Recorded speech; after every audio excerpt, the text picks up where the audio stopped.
He was the only son of the merchant prince of Chicago in line to inherit millions, and yet he died mysteriously at the age of 37, his true cause of death possibly covered up by family influence on local Chicago newspapers. What really happened to Marshall Field Jr. on the night of November 22nd, 1905? I'm Tommy Henry, and this is the Chicago History Podcast.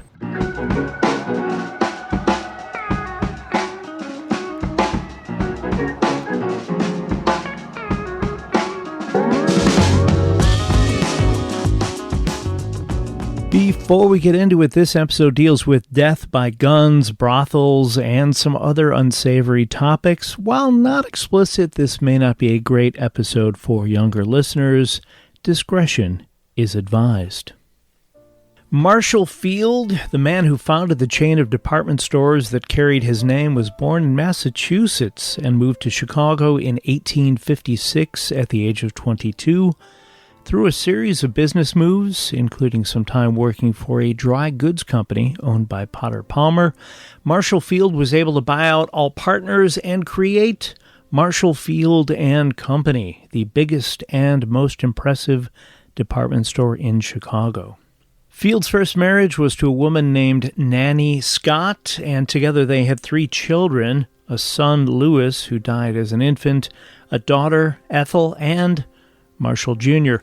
Honestly, I have to resist going too much into Marshall Field's story, but I will likely revisit it in a future episode. Marshall Field, I may at times refer to him as Senior going forward to make things more clear, became extremely wealthy through his department store and eventually began to share his wealth through philanthropic efforts.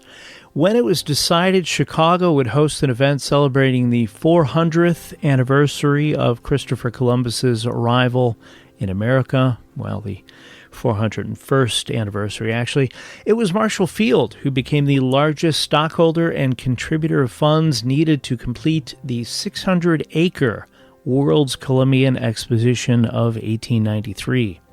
Of course, in addition to the pride he felt for his city, some also suggested he expected a large number of the 27 million visitors might also stop by his store and leave behind some cash. After the World's Fair ended, a significant recipient of Field's generosity was the Columbian Museum of Chicago, created to house artifacts from the recent World's Fair in Chicago. In honor of Field's contribution, the building was later renamed the Field Museum of Natural History, one of the largest museums of its kind in the world. Marshall Field Jr., sometimes referred to as Marshall Field II, was born in 1868. He attended the Harvard School at 21st Street and Indiana Avenue with a private tutor and eventually went off to Harvard University, but didn't graduate, instead returning to Chicago, where in the fall of 1890, at the age of 22, he married Albertine Huck, an 18-year-old beauty and daughter of a prominent beer maker named Lewis Huck. The home in which Marshall Field Jr. and his new bride lived, starting in 1890, was at 1919 Prairie Avenue, south of what we now call downtown, purchased by Marshall Field Sr. for the newlyweds for $65,000. That's just shy of $2 million in today's money. It was a Queen Anne-style brick and red sandstone mansion designed in 1882 by architect Solon S. Beeman. The Field home had 15 bedrooms, 9 bathrooms, 14 fireplaces, and just over 21,000 square feet of living space. Just in case you think they live like peasants in this shack, it also had a coach house. Marshall Field Sr. lived just down the street at 1905 South Prairie Avenue.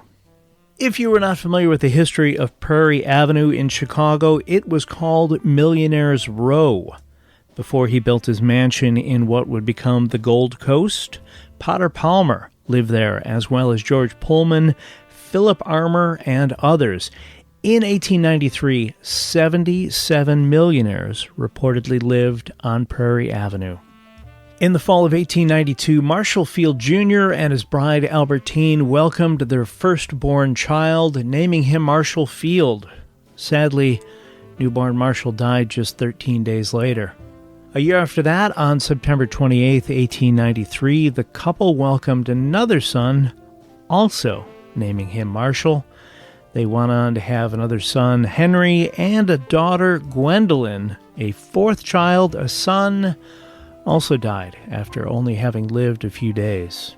Marshall Field Jr. didn't seem to have much interest in eventually taking over the family business. Actually, based on reports from back in the day, it appears he liked to travel and live the life of an independently wealthy husband and father. If I sound envious, well, I am. On November 22, 1905, Marshall Field Jr. was found shot in his home. Here's what was carried in the newspapers at the time. Chicago's Inter-Ocean newspaper reported Field, quote, shot and perhaps fatally wounded himself at his residence, 1919 Prairie Avenue, shortly before 6 o'clock last night, end quote. The November 23rd Chicago Tribune included the headline, Marshall Field Jr. shoots himself, accidentally discharges automatic revolver, bullet entering abdomen and perforating liver, chances of life are slim. The Tribune article explained the bullet entered his left side just below the ribs, missing the stomach and intestines, but plowed through, their words, not mine, the edge of the liver, perforating the spleen and stopping near the spine. The Tribune also went on to report the conversation Marshall Field Jr. had with a butler, a man called Lowe, after Lowe discovered him. This is how it was written in the paper. I shot myself, said Mr. Field, slowly and with difficulty. I shot myself with that revolver accidentally. It kind of reads like a horrible script, doesn't it? There are a lot of conflicting reports about who was home and whether anyone allegedly heard the shot, but it is known that Field's wife, Albertine, was out with their son, Marshall Field III, who was in poor health at the time.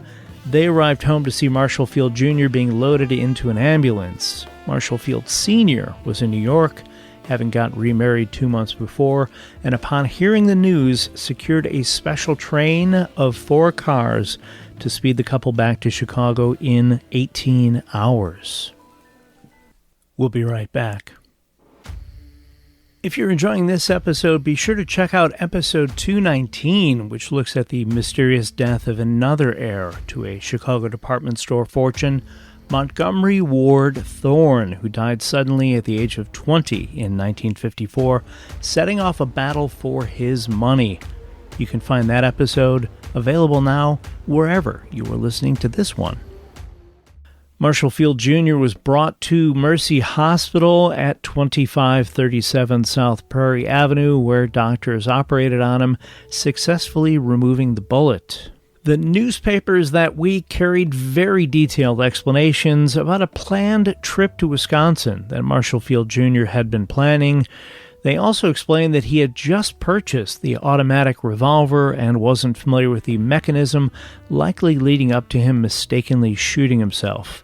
I'll get to all the problems with this in a few moments. Over the next few days, the doctors would issue statements explaining partial paralysis and gangrene of the bowels. This was before antibiotics were widely used, but always offering a glimmer of hope.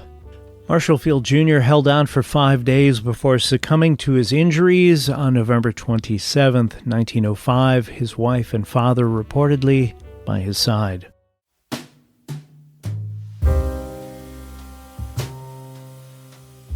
A few days after his death, an inquest was held by the coroner's office, and a verdict was quickly returned.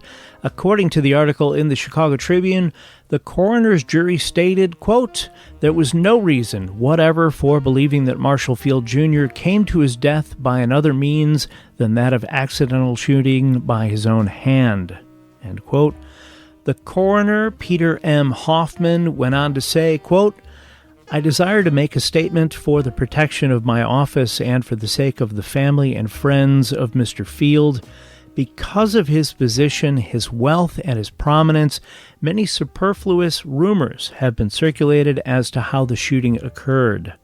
I say superfluous because, Although they came from many sources, I have been unable to find any foundation for them. Since the day of the shooting, I've spent days and nights hunting down the rumors, and have found that there was no cause for their circulation. I've been assisted by one of my best deputies, and every report has been run down and proved false." End quote. As for the superfluous rumors, well, according to the 1966 book The Sunday Gentleman by Irving Wallace, although married, Marshall Field Jr. was known to travel to the Levee district of Chicago, primarily around the 2100 South Block of Dearborn, to visit the Everleigh Club, a high-class, high-priced brothel where visitors could partake in time with women who were paid to entertain wealthy men, gambling, and other vices. Regular patrons of the Everleigh included poet Edgar Lee Masters, novelist Theodore Dreiser, columnist Ring Lardner, industrialist John Warren Gates, boxer Jack Johnson, actor John Barrymore, and Prince Heinrich of Prussia.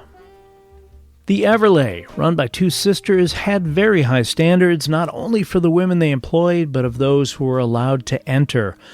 Honestly, the whole Everleigh Club scene is so bonkers. I'm going to save a lot of this for a future episode.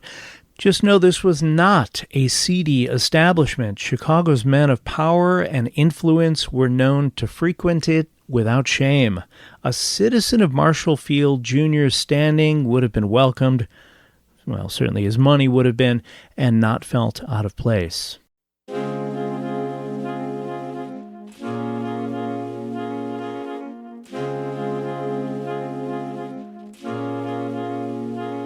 One of the most persistent rumors is a variation of this. Marshall Field Jr. was at the Everleigh Club the night he was shot and had gotten into an argument with one of the girls. To defend herself, she grabbed a gun from his jacket and fired it at him. Not wanting the law to investigate and to keep this aspect of Jr.'s life out of the press, Everleigh management had Marshall Field return to his home, which wasn't far away, and the cover-up began. This rumor, by the way, was refuted by someone that claimed it was started by a rival brothel to hurt business at the Everleigh. I only saw one mention of this being a suicide, which, based on the angle of the bullet wound, would have been a terribly ineffective way for Marshall Field Jr. to take his own life, so I'm going to discount that.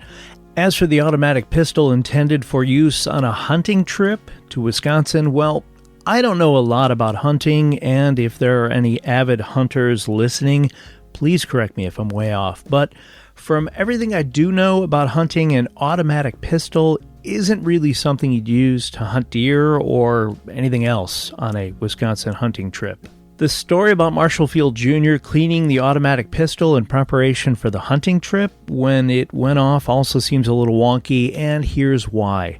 If he was sitting at a table with the weapon in front of him when it went off, it would have hit him straight on. How a gun he was cleaning could go off, striking him from his left side under his ribs, seems a little questionable. It was also purported he dropped the gun and it went off, but that would have meant the bullet would have shot up into his torso, but the wound was more horizontal. Kind of fishy, right? Marshall Field Jr. was buried at Graceland Cemetery on the north side of Chicago. 2 months later, Marshall Field Sr. died after developing pneumonia after playing golf in the snow at a golf course in Wheaton. Ah, rich people. Sr. was also buried at Graceland Cemetery. Author Karen Abbott's fascinating 2007 book, Sin in the Second City, Madams, Ministers, Playboys, and the Battle for America's Soul, included this admission from a former police reporter. Quote, "When young Marshall Field was shot in a Chicago resort, I was one of the coterie who wrote that artless story of how he came to his death while cleaning a revolver in the privacy of his own room. You see, the man died, and some sort of explanation was necessary. And so long as the Marshall Field interests continue to advertise extensively, no newspaper will publish the story." In 1913, 8 years after Field Jr.'s death, a woman named Vera Scott was arrested in Los Angeles. During questioning, Scott claimed it was she who shot Marshall Field Jr. by accident at the Everleigh Club during a wild party.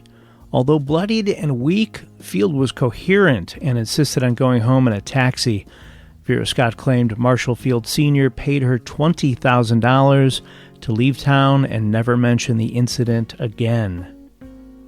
Newspapers all over the country picked up this story, but it was oddly missing from Chicago papers. A Marshall Field and Company spokesman dismissed Scott's story as, quote, the ravings of a drug-mad unfortunate.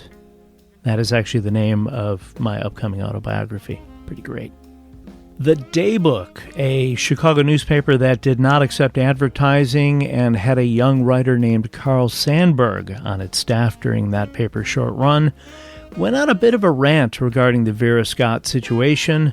Their November 28, 1913 issue included the headline, "The Field family gets special privileges in the newspapers.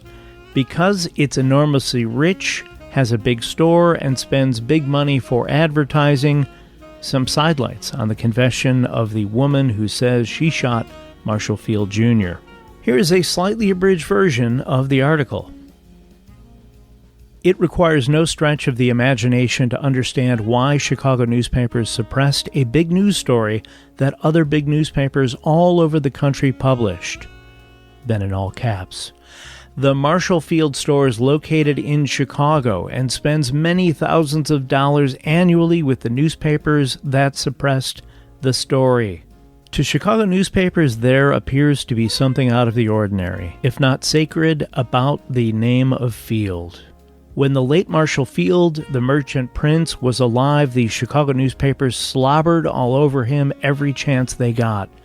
He was made one of Chicago's gods through the influence of the newspapers that got monthly checks from the big store for newspaper advertising. Not pulling any punches, the Daybook continued with, Marshall Field's powerful influence in Chicago was the power of his vast fortune, and he was the greatest exploiter of labor Chicago ever knew. The men, women, and children who worked in his big store were paid miserably small wages, yet no newspaper dared make a fight for a living wage for them because the newspapers were getting part of the money he made out of cheap labor. When his son died, it was rumored all over town that he had been shot in the Everleigh Club by a woman, but there was no danger of newspaper publicity that would be disagreeable to the Field family. Marshall Field Jr.'s widow, Albertine Huck Field, got remarried and moved to England, dying in her early 40s. Henry Field, one of Marshall Field Jr.'s two sons, died at the age of 21 after a short illness. Marshall Field III went on to many pursuits, including starting the Chicago Sun newspaper, which eventually merged with the Chicago Times newspaper to create the Chicago Sun-Times, still in print today. When Marshall III died in 1956, he left $30 million, that's a little more than $300 million in today's money, to Field charities. When Marshall Field Sr. died, he left $125 million to his two grandsons, Marshall III and Henry. No mention of anything being left to granddaughter Gwendolyn. Gwendolyn outlived them all, marrying and having kids before passing away at the age of 87.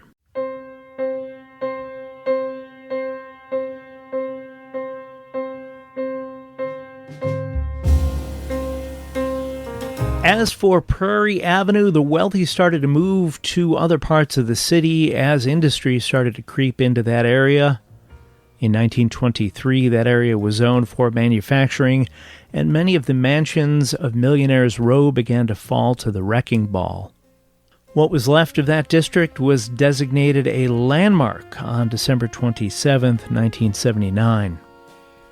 If you were wondering about the famed Marshall Field Jr. mansion at 1919 South Prairie Avenue, well, it was sold a few years after the death of Marshall Field Jr. and was used by the Gatlin Institute starting in 1910 for treatment of alcoholism. The Gatlin Institute had locations across the country and claimed their treatment, quote, cures drink habit in 3 days, end quote.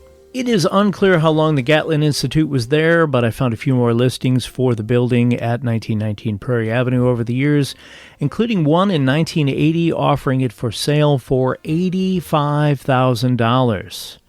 By then, it had sat empty for 4 years after being used as the Monterey Convalescent Nursing Home for 4 decades. Most of the radiators had been stolen, and many of the windows were missing. A unique fixer-upper opportunity, to be sure. In 2004, a Chicago Tribune article detailed renovations that had begun at the old place. After 6 years of neglect, investors had stepped in, determined to restore the exterior and divide up the inside into 6 residential homes. The developers must have done something right, because in 2007, the work put into restoring the old field mansion was recognized by the Landmarks Division of the Chicago Department of Planning and Development with a Chicago Landmark Award for Preservation Excellence. Last I checked, homes within the building have an asking price of close to $2 million. Whether the rumors surrounding the death of Marshall Field Jr. are just that, rumors, the stories behind the Field family certainly add much to Chicago's history.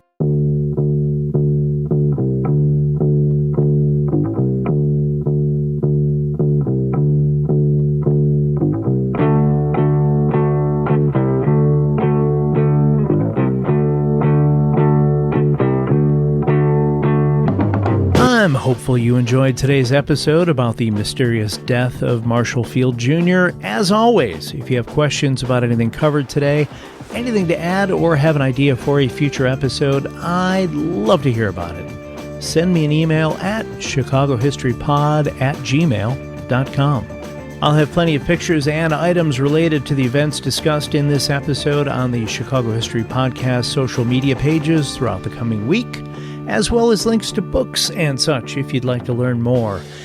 Anything purchased through those links, not just the items listed, may earn this page a small commission and help offset production costs.